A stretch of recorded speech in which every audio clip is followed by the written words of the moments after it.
This is a ciliate. It doesn't know today is the last day of its life.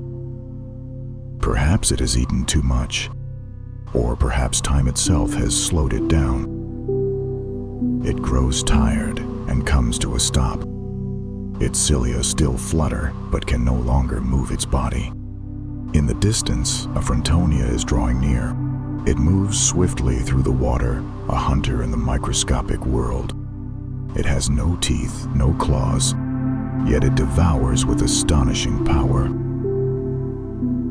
Suddenly, it strikes. That blow tears the ciliate's membrane apart. The cytoplasm and the bacteria it consumed burst into the water.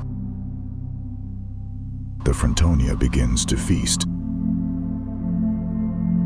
It swallows and breaks down, returning life to its simplest form.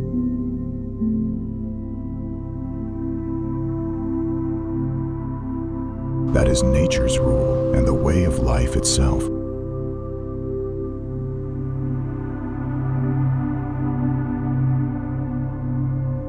In the microscopic world, there is no mercy and no sorrow. Only survival.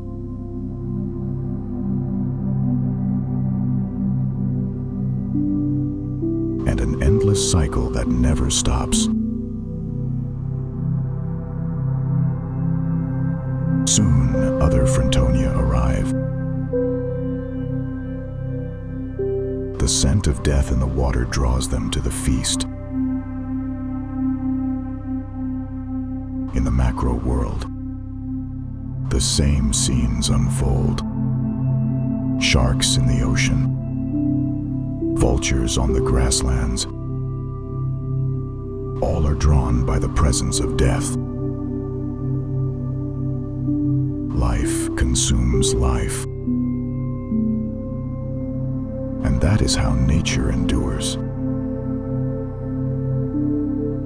In the microscopic world, every ending is another beginning. Our world has always been this way. At the end of death, new life quietly begins.